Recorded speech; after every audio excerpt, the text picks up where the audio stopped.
Good morning. जय मसीह की सभी को। आज के डिवोशन का विषय है एक दूसरे पर कृपालु रहो। आइए हम वचनों से देखते हैं। इफिसियों 4:32 कहता है, एक दूसरे पर कृपालु और करुणामय हो, और जैसे परमेश्वर ने मसीह में तुम्हारे अपराध क्षमा किए, वैसे ही तुम भी एक दूसरे के अपराध क्या करो, क्षमा करो। यहाँ पर पॉल लिख रहा है ना, बहुत अद्भुत तरीके से लिख रहा है कि एक दूसरे पर कृपालु रहो और करुणामय रहो ना, एक दूसरे पर।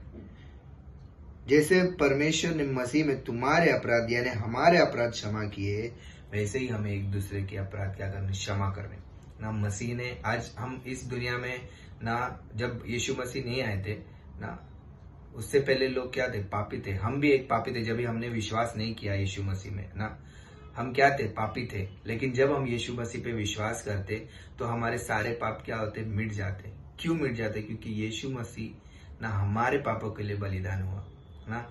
अगर हम पुराने ओल्ड टेस्टमेंट में जाएंगे, किताब में, बाइबल में, तो हम वहां पे देखते हैं कि ना हर एक पाप के बाद ना कुछ बलि चढ़ाना पड़ता था उस पाप को धोने के लिए ना। लेकिन जब हम नए नियम में आते तो हम देखते हैं कि ना परमेश्वर ने, यीशु मसीह ने ना स्वयं मनुष्य ना, परमेश्वर स्वयं मनुष्य बनकर हमारे पापों के लिए ना अपना जान दिया ना। आज के ही पापों का नहीं, बल्कि फ्यूचर के भी पापों का ना, जान का ना, हमारे पाप का ना, खुद में बलिदान हुआ हमारे लिए ना। तो परमेश्वर अगर हमारे लिए ना, पूरे संसार के लिए ना कर सकता है, हमें क्षमा कर सकता है, हमारे ऊपर दया दिखा सकता है, तो हमें भी एक दूसरे के ऊपर दया और कृपा दिखाना चाहिए ना। इफिसियों 2:5 कहता है कि जब हम अपराधों के कारण मरे हुए थे तो हमें मसीह के साथ जिलाया, अनुग्रह ही से तुम्हारा उद्धार हुआ है ना।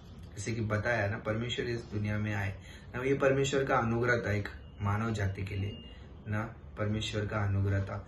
और ना जब भी हम इस जीवन में या इस संसार में चलते ना, तो अनुग्रह ना, जैसे परमेश्वर अनुग्रह पे अनुग्रह देते गए, वैसे ही एक विश्वासी को भी ना हर जगह पे परमेश्वर का अनुग्रह बांटना चाहिए। हाँ, मनुष्य से ही गलती होती है। कोई मनुष्य 100% अच्छा या सच्चा नहीं है ना, परमेश्वर को छोड़ के ना। परमेश्वर वो एकमात्र 100% अच्छाई और उसमें सच्चाई है।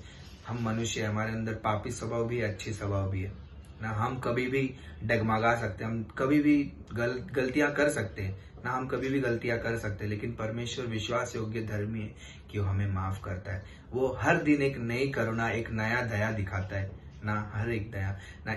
और ये हमारी भी जिम्मेदारी है कि ना, परमेश्वर का वचन कहता है, और ये हमारी खुद की जिम्मेदारी है कि हम हर दिन, हर समय ना, हम विश्वास में है कि नहीं, हम परखे ना, हम परखे, हम हमारी आत्मा को जांचे ना। परमेश्वर का वचन कहता है ना, हम परखे खुद को ना, ये बहुत जरूरी है ना। और परमेश्वर ने जो हमें अनुग्रह दिया, और उस अनुग्रह के द्वारा ही हमारा उद्धार हुआ है ना।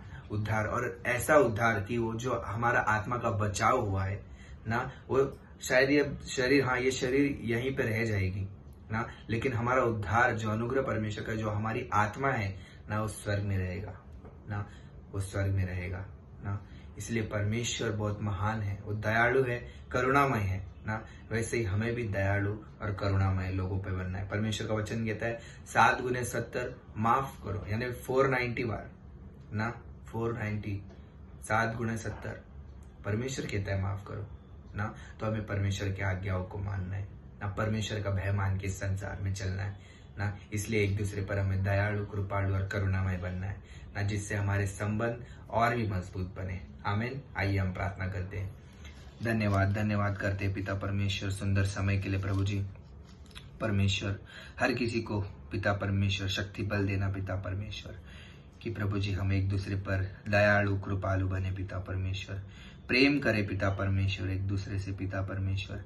आपका प्रेम पिता परमेश्वर, जो अनुग्रह पिता, जो हमारा उद्धार किया पिता, वही उद्धार, वही प्रेम को, वही अनुग्रह को हम भी बांटे पिता परमेश्वर। वही अनुग्रह हम एक दूसरे पे बांटे पिता, प्रेम रखे पिता परमेश्वर। धन्यवाद करते, सारा महिमा आदर आपको देते मेरे परमेश्वर। यीशु मसीह के महान नाम में मांगते, आमीन।